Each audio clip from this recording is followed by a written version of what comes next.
News 18 বাংলায় স্বাগত। ঠিক সন্ধ্যে ৬টা জেলা থেকে সরাসরি নিয়ে আপনাদের সঙ্গে রয়েছে আমি তমশ্রী। শুরুতেই গুরুত্বপূর্ণ যে খবরের দিকে নজর রাখতে হবে, ২০১৬-তে ৪২,৫০০ চাকরি পান প্রাথমিকে।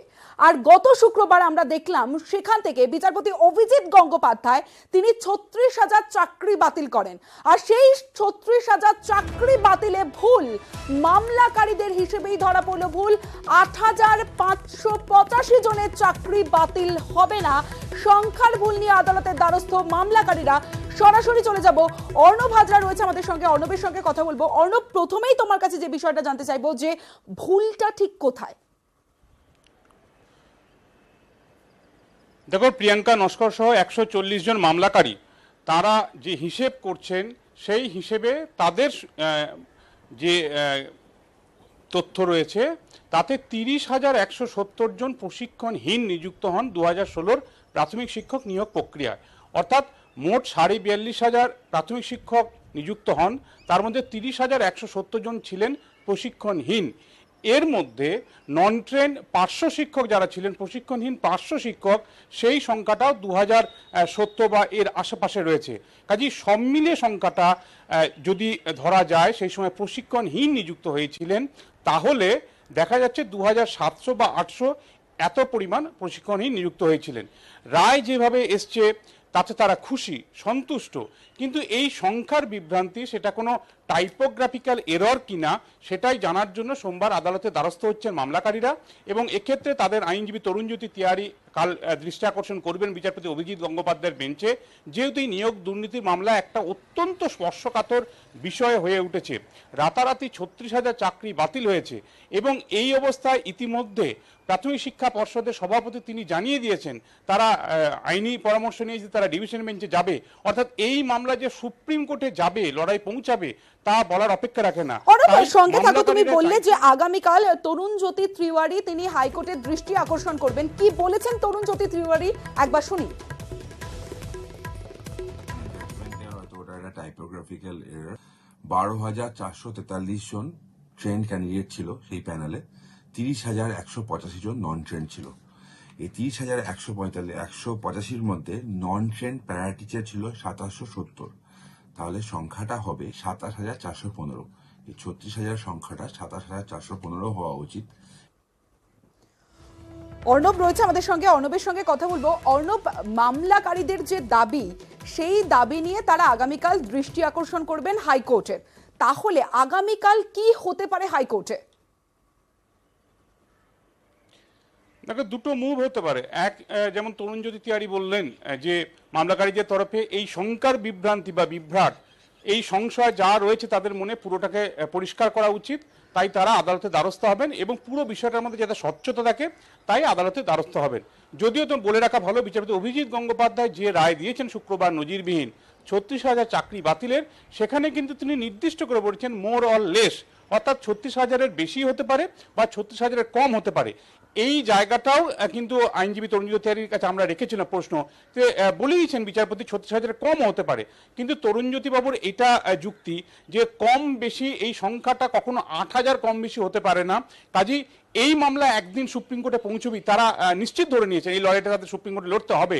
কাজেই গোড়াতে যাতে এই সংখ্যার সংশয়টা না থাকে, কোনো বিভ্রান্তি না থাকে, একেবারে পরিষ্কার রাখার জন্যই সবকিছু স্বচ্ছতার সঙ্গে যখন হচ্ছে, তাই তারা আদালতের দৃষ্টি আকর্ষণ করে এই সংখ্যার বিভ্রান্তিটা কি সেই বিষয়ে আদালতের আলোকপাত করবে এবং সেখান থেকে প্রয়োজনীয় অনুমতি বা সেখান থেকে যদি কোনো নির্দেশ পাওয়া যায় সেই নির্দেশ তারা আনবেন। যেহেতু তুমি দেখো ৪২,৫০০ প্রাথমিক শিক্ষক নিযুক্ত হয়েছিলেন, তার মধ্যে ৩৬,০০০ বাদ হয়ে যাচ্ছে, অর্থাৎ মাত্র ৬,৫০০ কি তাহলে প্রশিক্ষণযুক্ত তখন নিয়োগ হয়েছিল? কিন্তু সেটা নয়, সংখ্যাটা প্রায় ১০,০০০, ১১,০০০ প্রশিক্ষণযুক্ত ছিল। এর সঙ্গে সর্বমোট যে শূন্যপদ তার ১০% প্যারা টিচারদের একটা কোটা ছিল ৫০০ শিক্ষকদের, সেই সংখ্যাটা প্রায় ৪২০০ কাছাকাছি হচ্ছে। প্যারা টিচাররা যেহেতু এক্সপিরিয়েন্স, তাদের ক্ষেত্রে অ্যাপটিটিউড টেস্টের এই কাটা মার্কসটা আসেই না, অন্তত আইনজীবীদের ব্যাখ্যা তাই, তরুণজ্যোতি তাই বলছেন।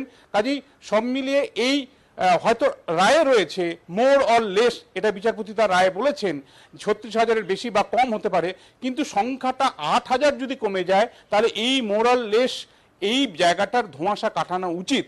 তাই তারা কাল সোমবার আদালত বসলে বিচারপতি গঙ্গোপাধ্যায়ের বেঞ্চে দৃষ্টি আকর্ষণ করে পুরো বিষয়টার একটা স্পষ্ট ধারণা তারা নিতে চাইছেন এবং রাখতে চাইছেন, কারণ এই 8,000-এর কম বেশিটা খুব কম বেশি নয়, অনেকটা সংখ্যা।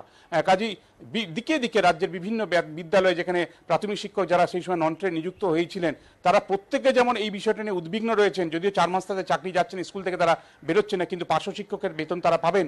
এই জায়গায় কোনো রকম খুঁত যাতে না থাকে, তাই তাদের এই উদ্যোগ, এমনটা জানাচ্ছেন এই মামলাকারীরা, প্রিয়াঙ্কা নস্কর সহ 140 জন। ধন্যবাদ অর্ণব। 36,000 চাকরি বাতিলে ভুল মামলাকারীদের হিসেবেই ধরা পড়ল ভুল। 8,585 জনের চাকরি বাতিল হবে না, সংখ্যার ভুল নিয়ে আদালতের দ্বারস্থ মামলাকারীরা, এবং আগামীকাল আদালতের দ্বারস্থ হবেন মামলাকারীরা।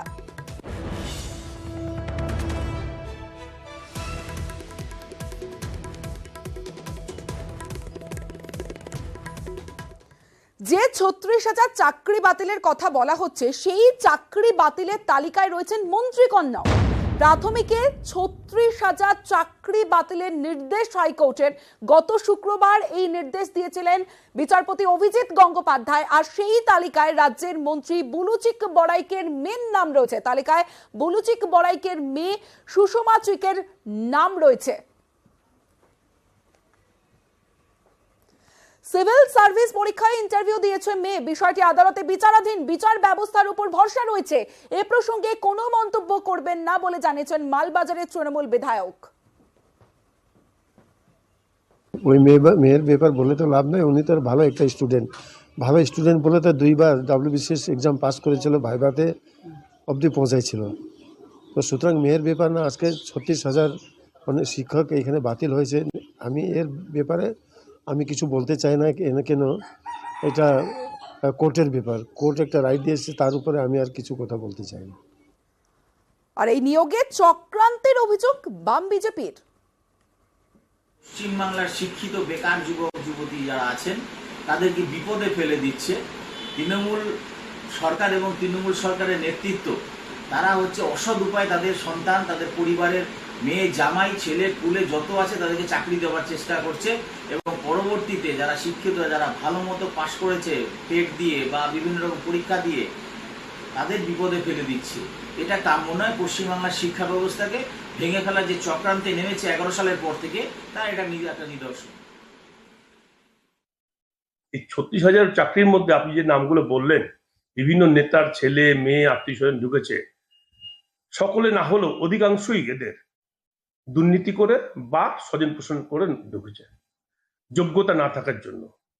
এইরকম যারা রয়েছে দুর্নীতি বা স্বজন পোষণ করে ঢুকেছে এবং যোগ্যতা নেই, অবশ্যই তাদের চাকরি বাতিল হওয়া উচিত। এবার বীরভূমের দিকে নজর রাখবো, কারণ বীরভূমের চাকরিহারাদের নিয়ে বৈঠক, আর সেই বৈঠক করেন প্রাথমিক শিক্ষা সংসদের সভাপতি প্রলয় নায়েক। প্রায় 800 জন চাকরিহারাদের নিয়ে বৈঠক সংসদের। আমাদের সঙ্গে রয়েছে আমাদের প্রতিনিধি ইন্দ্রজিৎ রয়েছে, ইন্দ্রজিতের সঙ্গে কথা বলবো। ইন্দ্রজিৎ, বৈঠকে মূলত কি কারণে এই বৈঠক, কি আলোচনা হলো, কি জানতে পারছো?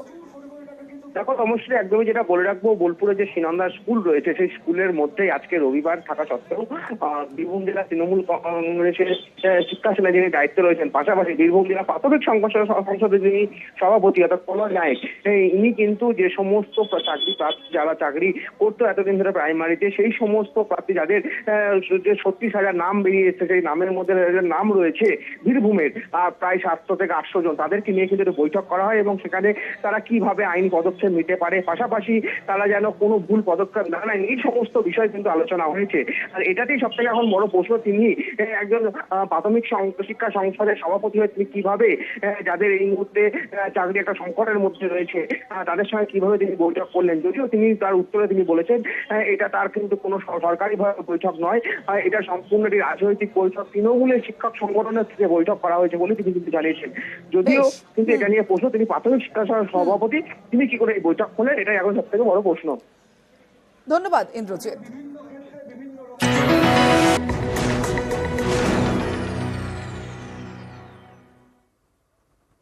হাতের মুঠোয় কর্ণাটক, তবে এখন জল্পনা যে মুখ্যমন্ত্রী কে হবেন। দৌড়ে মূলত দুজন, প্রাক্তন মুখ্যমন্ত্রী সিদ্দারামাইয়া এবং কর্ণাটক কংগ্রেসের সভাপতি DK শিবকুমার।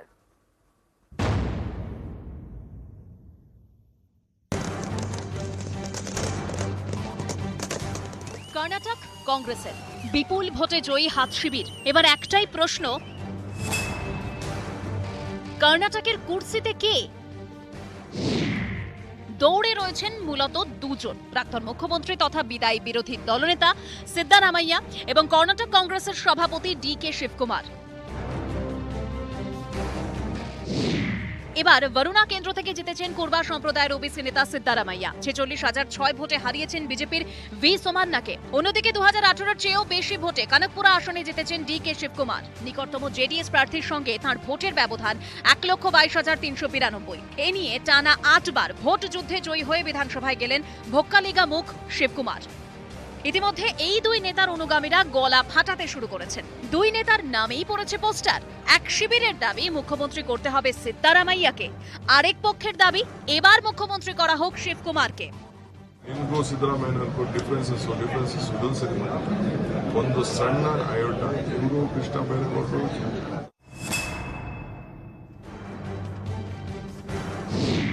ওবিসি কুর্বা সম্প্রদায়ের সিদ্দারামাইয়া পরিচিত জননেতা হিসেবে। কর্ণাটকের ইতিহাসে তিনি দ্বিতীয় নেতা যিনি মুখ্যমন্ত্রী হিসেবে টানা 5 বছরের মেয়াদ সম্পূর্ণ করেছেন। নেতা বিধায়কদের বড় অংশ পাশে থাকলেও দিল্লিতে এআইসিসির ক্ষমতার অলিন্দে তেমন প্রভাবশালী নন সিদ্দারামাইয়া। অন্যদিকে ডি.কে শিবকুমার হলেন দক্ষ সংগঠক, কংগ্রেসের ক্রাইসিস ম্যানেজার হিসেবে পরিচিত। অতীতে কর্ণাটক সহ একাধিক রাজ্যে হাত শিবিরকে এককাট্টা রাখতে ময়দানে নামেন শিবকুমার। তার উপর গান্ধী পরিবারের কাছের লোক হিসেবে পরিচিত। 2019-এ লোকসভা ভোটে দলের ভরাডুবির পর কর্ণাটক কংগ্রেসের সভাপতি হন ডি.কে শিবকুমার। তবে শিবকুমারের বিরুদ্ধে দুর্নীতির অভিযোগ উঠেছে। উল্টো দিকে অনেকেই বলছেন কর্ণাটকের মুখ্যমন্ত্রী হওয়ার দৌড়ে স্বচ্ছ ভাবমূর্তি সিদ্দারামাইয়ার তুরুপের তাস। অতীতে মধ্যপ্রদেশ কিংবা রাজস্থানে নবীন বনাম প্রবীণের লড়াইয়ে প্রবীণেই আস্থা রেখেছে কংগ্রেস হাইকমান্ড। মধ্যপ্রদেশে জ্যোতিরাদিত্য সিন্ধিয়াকে না করে মুখ্যমন্ত্রী করা হয়েছিল কমলনাথকে। রাজস্থানেও সচিন পাইলটের বদলে অশোক গেহলতে আস্থা দেখিয়েছিল হাইকমান্ড। এবার কর্ণাটকে কি হবে?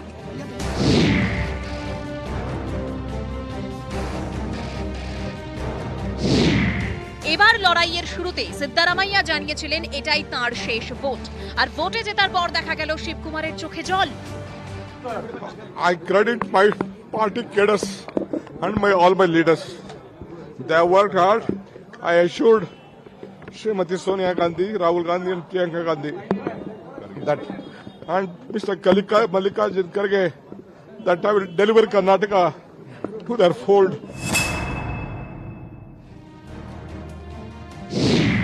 সিদ্দারামাইয়া এবং শিবকুমারের মধ্যে ক্ষমতার ভাগাভাগি। দুজনকেই 2.5 বছরের জন্য মুখ্যমন্ত্রী করতে পারে কংগ্রেস শীর্ষ নেতৃত্ব। এই পরিস্থিতিতে রবিবার বেঙ্গালুরুতে নবনির্বাচিত কংগ্রেস বিধায়করা বৈঠকে বসেন। নিয়ম মেনেই মুখ্যমন্ত্রী বেছে নেওয়ার ক্ষেত্রে শেষ কথা বলবে কংগ্রেস হাইকমান্ড। নিউজ 18 বাংলা। কর্ণাটকে কংগ্রেসের বিপুল জয়, দক্ষিণে সাফ বিজেপি। আর এই ফলকে হাতিয়ার করে ইস্যুর চড়াচ্ছে বিজেপি বিরোধীরা। তাদের চোখ 24-এ, পাল্টা স্বরূপ বিজেপিও।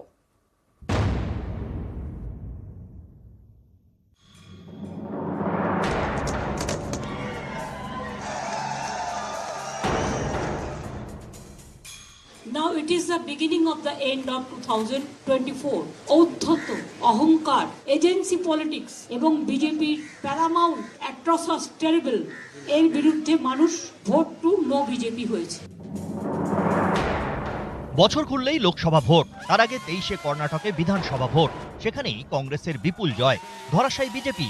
এই ফলকে সামনে রেখেই 24 নিয়ে হুঙ্কার বিজেপি বিরোধীদের গলায়। So UP is with them and Gujarat is with them. Haryana only 3-4 seats. And from where they will collect the seat? But now I don't think they may cross 100 even. Why people will vote for them? লাফানোর কিছু নেই কর্ণাটক নিয়ে। 11টা রাজ্যে vote হয়েছে গত 1.5 বছরে, আর তাতে মোদি যোগী আগলি বার মোদিজি 400 পার। 2021-এ বাংলা যে পথ দেখিয়েছিল সেই পথ অনুসরণ করে আজকে কর্ণাটকের মানুষ বিজেপির বিরুদ্ধে ভোট দিয়েছে। আর 24-এ সারা দেশ দেবে। এদের শেষে শুরু হয়ে গেছে, পতন অনিবার্য, কেউ আটকাতে পারবে না। পাল্টা বিজেপি বলছে বিধানসভা ভোট আর লোকসভা ভোট এক নয়। 2018 শেষে রাজস্থান, মধ্যপ্রদেশ, ছত্তিশগড়ে কংগ্রেস জেতে, কিন্তু 2019 সালের লোকসভা ভোটে এই 3 রাজ্যেই পদ্মের চাষ হয়। মধ্যপ্রদেশে 29টির মধ্যে বিজেপি 28, রাজস্থানে 25-এর মধ্যে বিজেপি 24, ছত্তিশগড়েও 11টির মধ্যে 9টি আসনে জয়ী হয় বিজেপি। এখনো যদি কর্ণাটকে লোকসভা নির্বাচন হয়, এর উল্টো ফল হবে। মোদিজির উপর মানুষ, বাংলার মানুষ শুধু নয়, গোটা ভারতবর্ষের মানুষ ভরসা করে। মোদিজিকে দুহাত তুলে আশীর্বাদ করবে, এবার আমরা 300 পার করব। মমতা বন্দ্যোপাধ্যায় এখানে নো ভোট টু বিজেপি বললো, আর কর্ণাটকের লোক শুনে নিল। এত বড় নেতা তো মমতা বন্দ্যোপাধ্যায় নয়। আগামী বছর লোকসভা ভোট, তার আগে কর্ণাটকের ফলে দেওয়ালে পিঠ থেকে যাওয়া কংগ্রেস একেবারে চাঙ্গা। কর্ণাটকে এবার কংগ্রেসের ফল গত 3 দশকে সবচেয়ে ভালো। 1989 সালে 224 আসনের কর্ণাটক বিধানসভায় 178 আসনে জেতে কংগ্রেস। ভোটের শতকরা হার ছিল 43.76%। এরপর 1999 সালে কর্ণাটকে 132 আসনে জেতে কংগ্রেস। সেবার ভোটের হার ছিল 40.84%। এবার কংগ্রেস জিতেছে 135 আসনে, ভোটের হার 42.88%। নিউজ 18 বাংলা।